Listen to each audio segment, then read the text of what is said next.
মন পবনের নাও ভাসাইলাম তোমায় স্মরণ করি গুরু বিনা তারে ডাক দিছে বন্ধু সাকিন সারি সুরি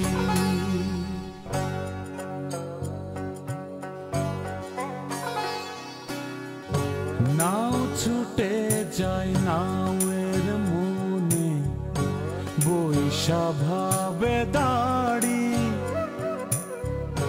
তিন চোরাতে হাল ধরেছে কেমনে দেব পাড়ি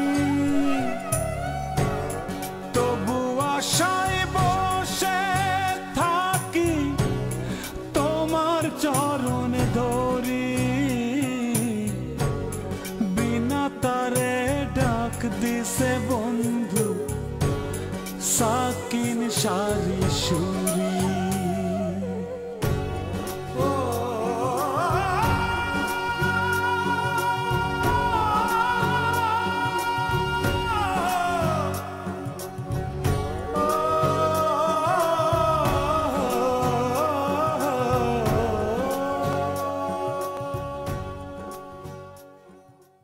নিজের রক্তে বঞ্চিত করবার চাইছিলে না, এখন তো সব মন্ডলের পেটে যাবি।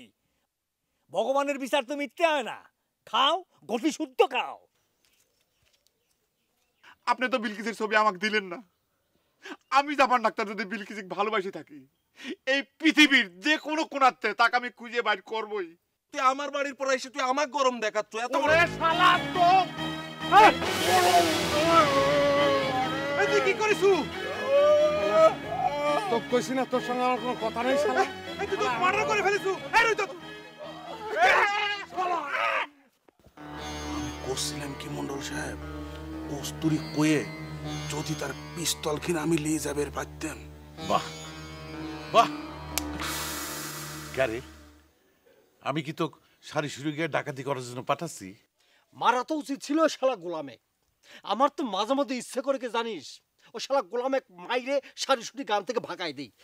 কি যে তোরা মাথা গরম করিস রঞ্জু। আচ্ছা, গোলাম আর হাসুক মারলে কি সমস্যার সমাধান হয়ে যাবে? ইরাম ভাবে চিকুর বাড়ি যায় কইলে যে মার্ডার হয়ে গেছে। আমি তো ভাবলাম যে বোধহয় দুই সাইডে লাশ পড়ে আছে, আসি তো দেখলাম খালি হাতাহাতি ঘুষি ঘুষি। দুই সাইডে লাশ পড়লে মনে করে খুশি হয়ে যেতে। দেখিছেও কিরম বেল বেরেক ছাড়া কথা করছে। যেসব মেয়ে থালবাল বেশি কথা কয় তারা হইলো সমাজের শত্রু। লাশ পড়লে পরে ডাক্তার খুশি হবে কিসের জন্য? এই মালিকের মায়ের সাথে রাস্তা দাঁড়ায় এবার করে কথা বলি, মালিকের মায়ের মান সুমান থাকে নাকি? এই আমরা প্রকৃতি দেখে বাড়ি যাই, তারপরে তুই যা খুশি কস কেনে। রুইতন চাটমোহর বাজারে যাওয়ার জন্য খাড়ায় রয়েছে। ডাক্তার তুই বিকেলে এসে ইনজেকশনটা দিয়ে দে। ভালো ঠেকতেছে, ফাইন লাগতেছে। মনে করছে যে সব ডংশন করেছে সেই সবই আবার বিষ শুষে নিচ্ছে। এই বাড়িতে বউ মিয়া বাস করে, মন্ডলের মান সম্মান থাকতে না পারে, আমার মান সম্মান আছে। দুদিন পর রওশনের নতুন বউ হবি। যা বাড়ির বাইরে যা, আমার অনুমতি ছাড়া এই বাড়ি ঢুকবি না। যা। হাসুভাই যদি রুইতনের নামে থানায় সত্যি সত্যি মার্ডার কেস দেয়, তুমি রুইতনের বিপক্ষে কোনো কথা কো না, তোমাকে অনুরোধ করছি। আরে অনুরোধ করার কোনো দরকার নাই। আমি রুইতনের বিরুদ্ধে কোনোদিনও কোনো সাক্ষী টাকি দিবে যাব না। সে আমার আত্মীয় হয় না। গুরুদা, এ গুরুদা, গুরুদা, গুরুদা। কি আছে? বাসন্তী বৌদি, গুরুদা বাড়িতে নেই? সে যে নাই সেটা তো দেখাই যাচ্ছে। হ্যাঁ হ্যাঁ, তাহলে পরে গেল কোনে? গ্রামে এত বড় একটা মার্ডার কেস হয়ে গেল আর তার ঠিকই সন্ধানও পাওয়া গেল না। আরে মানুষের প্রবলেমে যদি তাকে না পাওয়া যায় তাহলে পরে তো মুশকিল হয়ে যাবে। আমাদের বিপদের সময় কয়জনে পাওয়া যায় রে গুলাম? তার কি খাওয়া কোনো কাম নাই? তখন সব আজারে ভেজালের মধ্যে তাকে যায় বসে থাকা লাগবি? না না, আজারে ভেজাল না বৌদি। তুমি খবর পাওনি? ওই রুইতন ঘুষি মেরে হাসুর নাকের বদনা ফাটায় দিছে। রক্ত তো এখন তোর বন্ধই হয় নাই। খুব ভালো করেছে। রুইতন খুশি মানে হাসুর নাক ফাটালো কিসের জন্য? তোর নাকটা ফাটালো না কিসের জন্য? তাহলে পরে তো বেশি খুশি হতাম। এসব কি কথা কাচ্ছে বৌদি? গুরুদা আমরা এক দলের লোক না। ও এক দলের লোক? এক দলের লোক জন্যই মনে কয় গুরুদাসের বউর নামে আজেবাজে সব কথা বিষে খালি যায় চালান করে দিস, তাই নিয়ে? হ্যাঁ, আমি খুব দজ্জাল, গুরুদাসের ধরে মারি, তাই না রে গোলাম চোরা? এসব কথা কিটা কয়েছে বৌদি? সব ষড়যন্ত্র। বিশ্বাস করো, মানে আমি তোমার নামে আজেবাজে কত কব কে? এই যে আমি চোখ শুয়ে করছি, না হলে পরে ওই দরকার বটগাছ শুয়ে কবার পারি। শুয়ে কথা কইলি তোর মতো মিথ্যাবাদীর কথা আমি বিশ্বাস করবো মনে করেছিস? হ্যাঁ, বিশেখালী থেকে মন্ডলের লোকজন কি তাহলে মিথ্যে কথা কয়ে গেল? বাইরে বাইরে তুই আমার বাড়ির উপর থেকে বাইরে। আর যদি কোনোদিন বাড়ির উপর এসে গুরুদা গুরুদা করে ন্যাকামা করবার আসিস তাহলে তোকে আমি ছটা দিয়ে মাইরে বাড়ি থেকে বাইর করবো। এমনিতে যখন নাম হয়েছে তাহলে পরে মাইরেই নাম করবো। নরম কাঠে খুব বল দেখাচ্ছ তাই না বাসন্তী রানী? এক নরম পয়সা গুরুদাক আর এক নরম পয়সা গুলামেক। পারলি যাও না, যাও ওই রঞ্জুর রুতুনের কাছে যাও, দেখি বল দেখাও গে, দেখি কত বড় পালোয়ান হয়েছে। কি রে মুখ পোড়া, তুই আমাকে নাম ধরে করছিস? খাড়া খাড়া তোকে সাইড আমি করেই নেই। খাড়া ডাকেছি তো কি হয়েছে? বাসন্তী রানী, বাসন্তী রানী, বাসন্তী রানী, বাসন্তী রানী। পোড়া পোড়া পোড়া তোমার সাহস আমাকে নাম ধরে ডাকতেছে। ওরে আর হেনা বিবি কই? এইবার এইবার তোর ভাই ঠিকই শায়েস্তা হইব। হ্যাঁ, হেতে কি বেকেরে মোজাম্মেল হোসেন মনে করছি নি? হ্যাঁ, কি হয়েছে? আমার রুইদন কিসের জন্য শাস্তি হবে এসব তুমি কি কও? তোর গুণধর ভাই মার্ডার কেসে হচ্ছে। একটু সবুর কর, হেতের যাবজ্জীবন লাল দালানের ভাত খাইবার ব্যবস্থা হইতেছে। কি করছো? আমার রুইদন কিসের জন্য মামার কাছে পড়বি? ওমা, আমনে গোড়া গ্রামের এত দিনের খবর রাখেন, কিন্তু এই শুভ খবরটা অন্য আপনার কানে হোসে না? হ্যাঁ, আপনার ভাইয়ে যে হাসুরে মার্ডার করছে এই খবর অন্য জানেন না?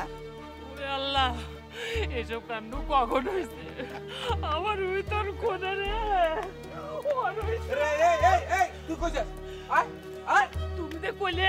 তুমি তো কইলে মারার না কি সব হয়েছে? আমি একটু খোঁজ নিবে চাই আমার ভাইটা কোনে। তোর কিছু দেখুন লাগতো না, তুই এক পাও কোনো মানে লইতে যাচ্ছি না। পুলিশ আয় তোর বাইরে বান্দি লই গেলে তারপরে তুই এইবারে তুই না লগে বাইরে। আর রাত পুলিশ আইলক না, মার্ডার কেসের লগে আমার বউয়ের যে জোর করে এবারে আটকে রেখেছে সেই কেসও আর ঢুকাই দিবি। আমি একটু যাবো আর আসবো তোমার পায়ে ধরে। এই খবরদার খবরদার কইলাম, আয় এরকম নিষ্ঠুর হও না। কোনো মানে দেখি তুই এখানে ইয়ানে খাড়াই থাক, ইয়ানে খাড়াই থাক, কোনো মানে যাইবার দরকার নেই। চুপ করে খাড়াই থাক। এরকম নিষ্ঠুর হও না। তোর ভাইয়ের বেশি বার বাজছে, এবারে তোর খবর হইব।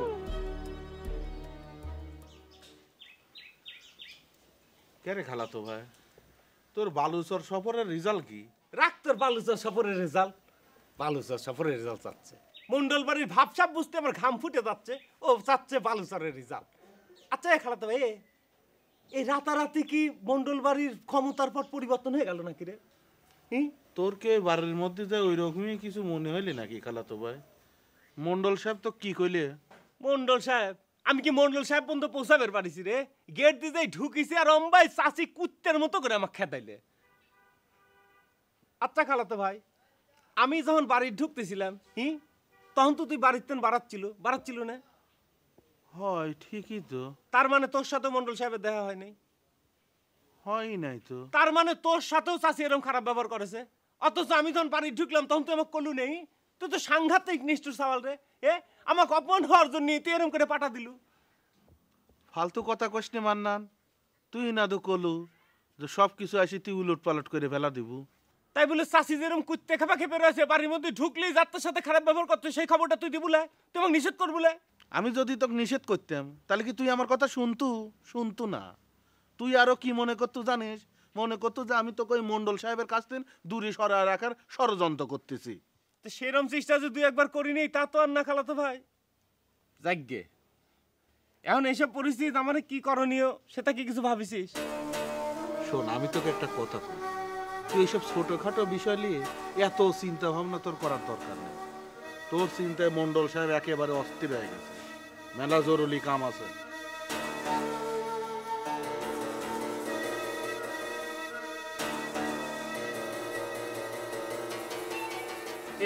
একটু সরে বল, লড়তে অত সময় লাগে, ঘুমা কোনো।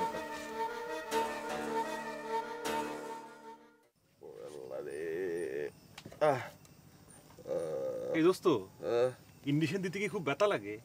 আর জাপান ডাক্তার ব্যথা ছাড়া ইন্ডিশন দিতে পারে? শালা ইরাম ভাবে শুই দিচ্ছে, মনে হচ্ছে যেন কোনো গরুর গায়ে শুই দিচ্ছে। দোস্ত রে, আমার মনে হচ্ছে কি ডাক্তার ইচ্ছে করে বেশি ব্যথা দিছে, আগের সব হিসেব উসুল করে নিছে। তুই আবার ফালতু কথা করছু কে? জাপান ডাক্তারের সাথে তোর পুরনো হিসেব নিকেশ থাকতে পারে, এই হাসুর কোনো হিসেব নিকেশ নেই। মানে এই দোস্ত ইন্ডিশনের টাকা দিল কিডা রে? কিডা আবার দিবি? জংশন কাকানা তোমার সামনেই কয়ে গেল রুতন রেডি হয়ে খাড়া আছে, চাটমোহর বাজার যাবি, ওষুধ কিনবি। কে ইন্ডিশন কেনার জন্য টাকা দেয়া লাগি কে? ওষুধ কেনার জন্য চাটমোহর যাওয়া লাগি কে? ভয় ঢুকিছে না? কেস খাওয়ার ভয়। সে কথা তুই কাকলিক জিজ্ঞেস করতেছিস কেন? পারলে রুইতনের কাছে যে জিজ্ঞেস কর। এই দোস্ত এই ঘটনা ঘটার পর তার সঙ্গে কথা কর কি রুচি হয়? বন্ধু বান্ধবের মধ্যে এরকম ঘটনা একটু একটু হয়েই থাকে, এই জন্য এত কথা কওয়া লাগবে। হায় বন্ধু বান্ধবগিরি ছুটছি, বন্ধু হয়ে যদি বন্দুক মার্ডার করবে পারে তাহলে তাকে ছাড় দেওয়া যাবি না। এই দোস্ত তুই কেস করবি না? কে আমাক কেস করতে কস কে? তোক তো মারিছে ধরে, তুই কেস কর গিয়ে যা। না আমার তো রক্ত বাইর হয় নাই। এই দুলু ভাই কলেজে শুনিসনি রক্ত বার হলি পারে ওই অ্যাটেম্প টু মার্ডার কেস করা যায়। ও আচ্ছা তাই না? বাড়িতে বটি আছে তো কুপায় রক্ত বাইর করে দি, তারপর থানায় যে কেস করে আয় যা।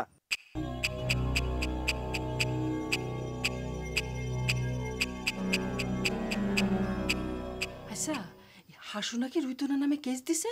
হ্যাঁ, রুইতনের নামের সাথে যদি রঞ্জুর নামটা জুড়ে দিতে কইতে তাহলে পরে খুব ভালো হতো, দুজন একসাথে শাস্তা হয়ে যেত। কই সেরকম তো কোনো ভাব দেখলাম না। দেহগা তলে তলে আবার সবাই একজোট হয়েছে। আবার শুনতেছি ওই রুইতনি নাকি ওষুধপত্র সব কিনে দিচ্ছে। আচ্ছা রঞ্জুর নাকটাকে ফাটা দেবার পারে না? সেটা মনে করে আমার হাতে ফাটপি কয়া ভগবান লিখে রাখেছে। আরে তোমার নামে যে সমস্ত কথাবার্তা কয়া বাড়াচ্ছে কতক্ষণ মেজাজ ঠিক রাখবো কিনা জানে। হয়েছে অত বীর পুরুষগুলি দেখানোর দরকার নেই, বউয়ের সামনে অবা বাহাদুরি করাই যায়। তার চাইতে আমি যেটা কই সেটাই কর।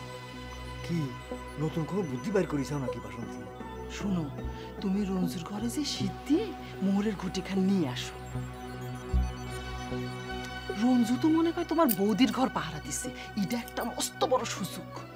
বুদ্ধিটা ফাইন করিসাও বাসন্তী, কিন্তু হেনা করছিল যে মোহরের ঘটি নাকি পেঁচায় থাকে মস্ত বড় একখান সাপ, ঘটি পাহারা দেয়।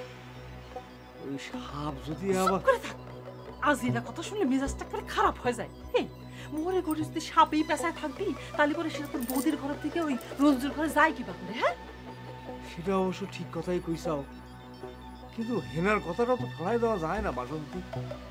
ওই যে রঞ্জুও করছিল যে সেও নাকি গোলামের কাছে ওই কথা শুনেছে। তোর মতন বেটা চাওয়ালে সরকারি দংশন করা উচিত। বাদে মাজানি কোনে কার যতই আমি বুদ্ধি দিই ততই দিন এদিক সেদিক কথা কয়। আমি তো হয়েছে আর কথা কওয়া লাগবে না। যতবারই বুদ্ধি দিচ্ছে শীত কাটো ততবারই উনি বয়স চোটে অস্থির হয়ে যায়, চোর হয়েছে। দেখায়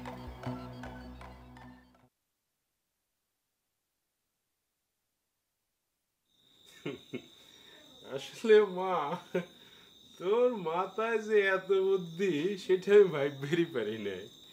তুই যদি কস্তুরীর প্রীতি উপহার দেওয়ার কথা আমাকে মনে করে না দিত তাহলে কিন্তু এখনো কস্তুরীর সাথে আমার এই আন্তরিকতা হতো না।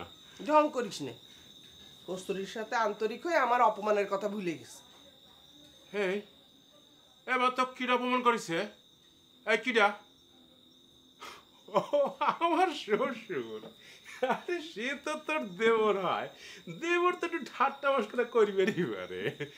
দুদিন মন্ডলের বেটি হাসে হাসে কথা কয়েছে, অমনি মন্ডলের পক্ষ নিয়ে কথা বলা শুরু করেছিস। খুব তো দম্ভ করে কয়েছিলি তোর বাপের খুনের প্রতিশোধ নিবি। আরে সেটা তো নেবই। আচ্ছা মনে কর যে কস্তুরীর সাথে আমার যদি বিয়েটা হয়ে যায় তাহলেই তো প্রতিশোধ না হয়ে গেল। যে সম্পত্তির জন্য মন্ডল আমার বাপের খুন করেছে সেই সম্পত্তি তখন তো আমার হয়ে গেল না? খুব তো হিসাব মিলাই দিল। আচ্ছা ঠিক আছে, মন্ডলের হিসাব নয় বাদ দিয়ে দিলাম। ওই যে মুটা হান্নান তোর মাক যে অপমান করলো তার তো কোনো অ্যাকশন নিলি না, সে তো এখন আমার মুখে মুখে কথা কয়ে যাচ্ছে। এ মা, ওরে মা করে দে মা। এই সব ছোট লোক চাকর বাকর এরা কি কিছু বোঝে নাকি? কত দূর বোঝে বল? আর তাছাড়া তোর বৌমা তাকারে আবার ওই চাচা করে ডাকে। চাচা শ্বশুর গেরে উপরে যদি অ্যাকশন নেবার যায় তাহলে কস্তুরী যদি কিছু মনে করে তখন কি করবানি? ও বাবা, বিয়ে না হতেই কস্তুরীর কথাই সব আছে, তাহলে আমার থাকার দরকার কি? আমার তো কোনো দরকার। আচ্ছা মা, মা তুই খালি সাল পদের মতো কস্তুরীর সাথে বাদাবাদি করিস কে? আচ্ছা মা, এই এই সব শাশুড়িটাই কি তার ছেলের বউয়ের উপরে এরকম বাদাবাদি করে? আমার কি মনে হচ্ছে বাজারে, আমার মনে হচ্ছে যে এই পৃথিবীতে আমি সবচেয়ে সুখী চাওয়ার।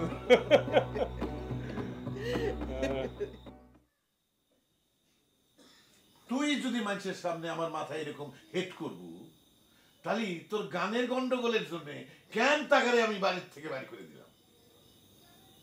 আমি কি কোনো খারাপ কাম করেছি আব্বা? তুই এই কথা আমাকে জিজ্ঞাসা করতেছু? আপনি খামাগে রাগ হচ্ছে।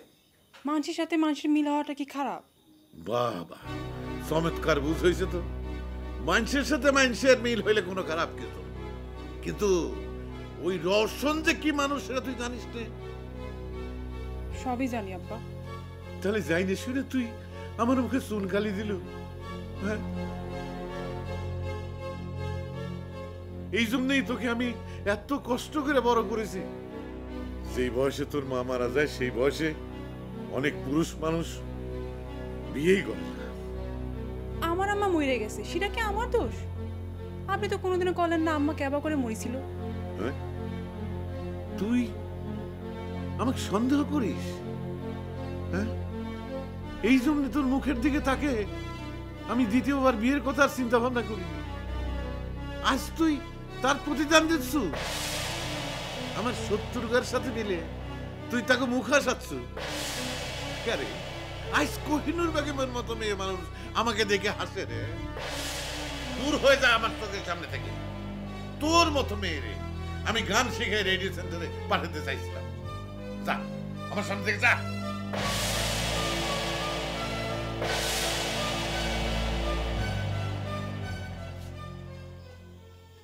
কি ব্যাপার চাচি, আপনি এখানে খাড়ায় কি করেন? কি আর করব, তোর বাপ তোকে ডাকে নিয়ে রাগারাগি করতেছে তাই শুনতেছে। দেখিস তোর বাপ কেমন হিংসুটে, আমার গোষ্ঠী উদ্ধার করতেছে, তাই না? না চাচি, আপনি ঘরে যান।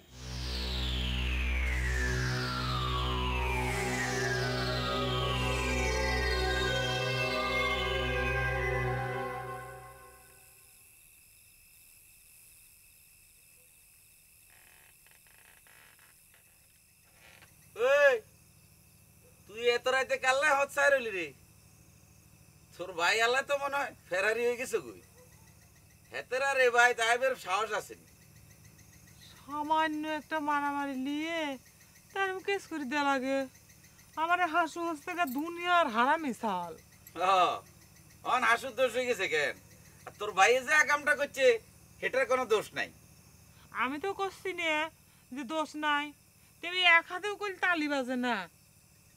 হাসুক তুমি যেরম সেরম চ্যাংরা মনে করো না, তোমার বংশ নিয়ে আমার কাছে মেলা কথা কইছে সে। হাসানি আর বংশলে হাসুর কথা কইছে এটা ঠিক আছে। সে কথালে তোর ভাই একটা নেরিয়ে হোলারে ঘুষি মারি না খাড়াই দিব কেন? আরে আমরা মাসিমপুর গ্রামে হইলে তো এত কোনো রক্তের গঙ্গা বই যেত গই। তোর গ্রামের হোলা আনতে এক মাজা ভাঙ্গা, খালি মুখে মুখে আতি ঘোরা মারে। কয়দিন হয় তোমার গায়ের নাম আমি ভুলে গেছিলাম। তোমার গায়ের নাম যে মাসিমপুর, তাই এখন গা আমার মনে হলো, কিছুতেই মনে করে পারতেছিলাম না। আর গ্রামের নাম তোরা তো মনে করবে দায় হইল কিনলে জাপান ডাক্তাররা কইবে কেন? ছি ছি, মরে গেলে তো আমি তোমার গায়ের নাম কারোর কাছে কব না, বাড়ির ঠিকানায় কারো আমি দেব না।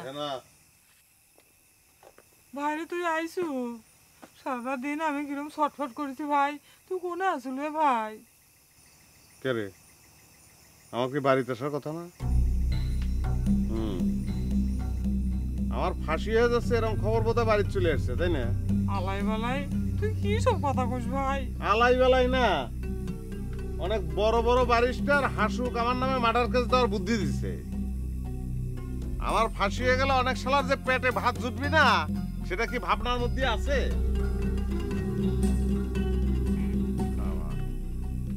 আমার খাবার দেখিতে লেগেছে, ফাঁসি হয়ে গেলে তার খাবার পারবো না, ভালো মন্দ কিছু খাইলে দে। ভাত দে তো তুই, হাতে মুখে পানি দিয়ে আমি ভাত নিয়ে আসতেছি। বয়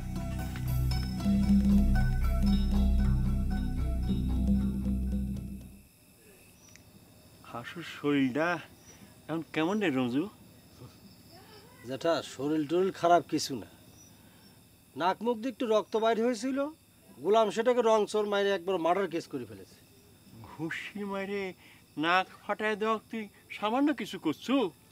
সামান্য না তো কি, হাসুর জীবনে নাক মুখ দিয়ে রক্ত বাইর হওয়া কি প্রথম? জীবনে অনেকবার তার বাইরে হয়েছে। যাই কই রঞ্জু, রুইতন কিন্তু মাথাটা বেশি গরম করে। গোলাম তো শুনলাম কয়ে বেড়াচ্ছে হাসু নাকি থানায় কেস করবি। বাদ দেন তো যেটা গোলামের কথা, নাকটা ফাটা দরকার ছিল ওই শালা গোলামের। হাসুর খাইলে কাম নাই, সে থানায় যাবিনি। আর ওই যে আরেক শালা আছে না মুজাদুল্লা ভাই, ওর কথা শুনেই তো গোলাম ফাল পাড়তেছে। যত যাই হোক নিজেগারের মধ্যে মারামারি করাটা ভালো না রে বাপু। আর সেটা ঠিকই কইছেন যেটা, তারপরে মাঝে মধ্যে দু একজনের এরকম শিক্ষা হওয়া দরকার আছে। যাই গে, আজকে মনে হয় আর ভূত আসবে না। ভূত বুঝে গেছে সারিসুরি গায়ের মধ্যে যেভাবে নাক ফাটাফাটি শুরু হয়েছে, তার নিজেরও নাক ফাইটবার পারে। সাবধানে যাই রঞ্জু, সকলের সব রাগ যায় পরিচিত তোর উপর।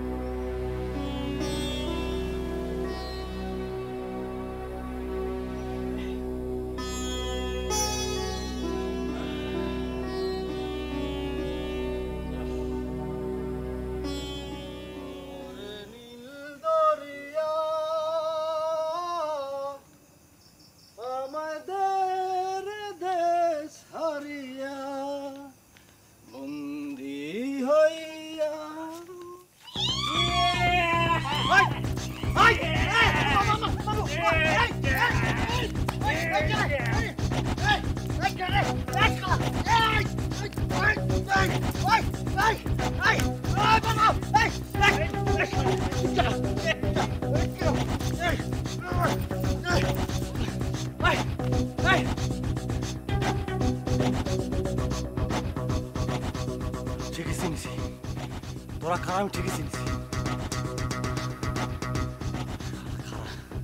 দেখতেছি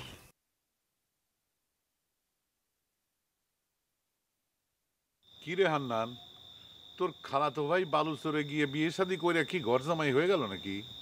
ওই শিল্পী জহুরুলের ওখানে যে এতদিন কেউ থাকে নাকি? কে সে তো ফিরে আছে, আপনি জানেন না? কি কইস? হয় এত বড় একটা মানুষ ফিরে আসলো আর আমি জানবার পারলাম না? হ্যাঁ, আর সেও কোনো প্রয়োজন বোধ করলো না আমার জানাইতে না? হ্যাঁ, আমার মনে হয় কি জানিস, ওই শিল্পী জহুরুলের কাছ থেকে সে ডস খেয়ে আসছে। না, আমিও এখন ওই বালুচরের রেজাল্টটা পাইনি, তবে একটা ঘটনা ঘটে গেছে। সে তো বালুচরের থেকে আসিয়ে আপনার সাথে দেখা করবে গেছিল। কি কইস?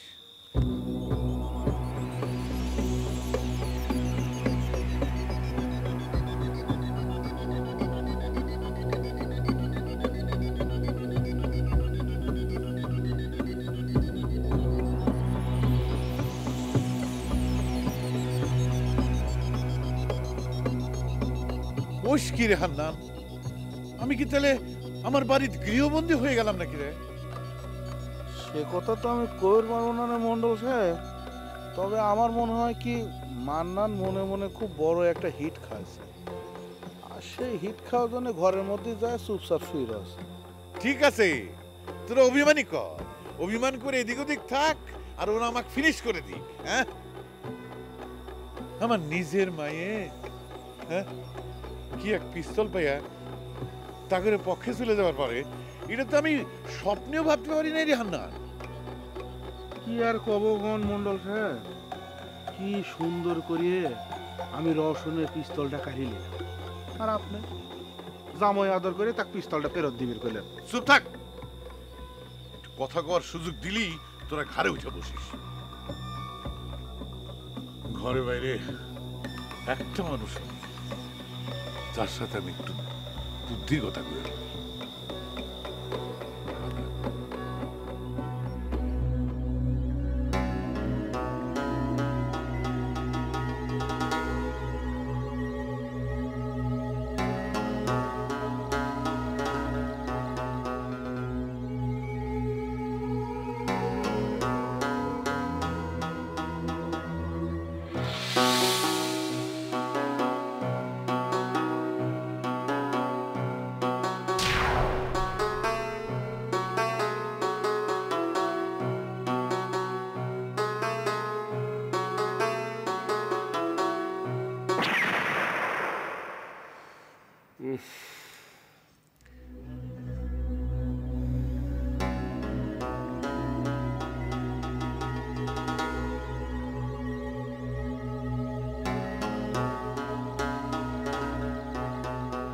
কস্তুরী, তুমি তুমি কেবা করে ভাবলে যে আমি তোমার কথা খুব করে ভাবতেছিলাম। একবার মনে হচ্ছিল কি জানো, যে ছুটি তোমার কাছে চলে যায়, কিন্তু তুমি যদি খারাপ কিছু ভাবো সেই জন্য আমি নিজেকে কন্ট্রোল করি না। ঘরের মধ্যে বসে থাকতে থাকতে আপনার দম বন্ধে আসে না রোশন ভাই? চলেন বাইরে গিয়ে ঘুরে বেড়াই, চলেন। এত রাত্রি বাইরে যাবার আপনি কি ভয় পাচ্ছেন রোশন ভাই? কি কও কস্তুরী, এই রোশন ভয় পাওয়ার বান্দা? তুমি যদি চাও তাহলে এই রোশন অমাবস্যার রাত্রি শ্মশানে গিয়ে খাড়া থাকবে পারে, কিন্তু এত রাত্রি তোমার বাইরে যাওয়ার শখ হয়েছে কেবা? আপনি আমাকে পিস্তল চালানো শিখালেন তো, কিন্তু আমার হাত সুই ঠিক আছে কিনা সেটা একটু পরীক্ষা করে দিন। এই কস্তুরী, আমার কিন্তু গুলি লাগবে পারে, তুমি অবাক করে আমার দিকে পিস্তলটা তাক করিও না তো।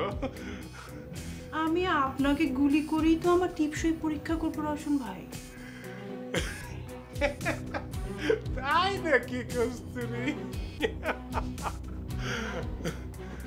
আমাকে গুলি করবে, করো, কিন্তু একটা জিনিস খেয়াল রেখে কস্তুরী, আমার এই বুকের মধ্যে যেন গুলি না লাগে, কারণ এই সমস্ত বুকটা জুড়ে শুধু তুমি। আমি মরে যাই, আপত্তি নেই, কিন্তু আমার কস্তুরীর বুকে যেন গুলি না লাগে।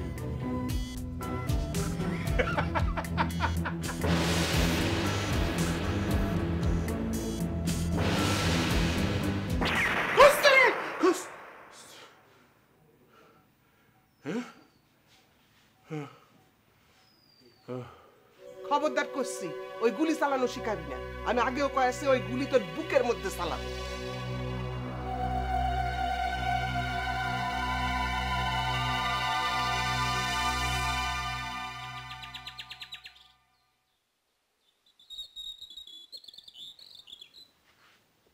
কিরে খালাতো ভাই, হেনে বসে থাকলু কে? মন্ডল সাহেব তো না দেহে তো তার গলা শুকিয়ে গেছে, যা দেখা করে গা, যা। ওরে বাবা, তোর কথার ভাব শুনে মনে হচ্ছে মন্ডল সাহেবের সাথে যেন আমার দেখা না হয়, সেটা তুই চাস মনে মনে?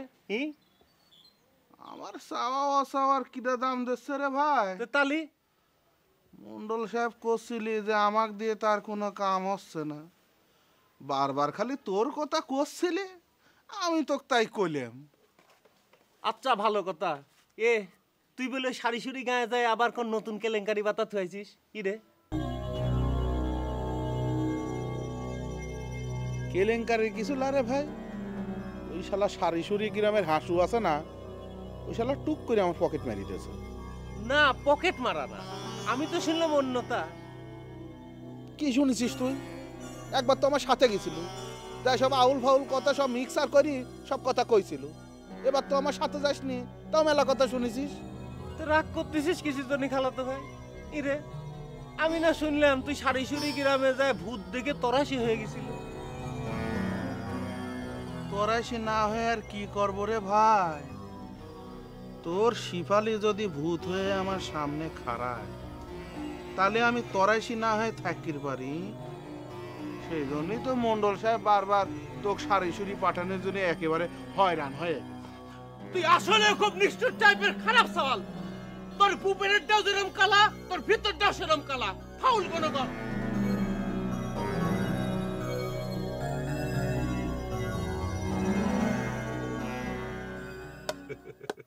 দোস্ত, আমার তো মনে হচ্ছে রুইতন তোর নাক ফাটায় তোর উপকারই করেছে।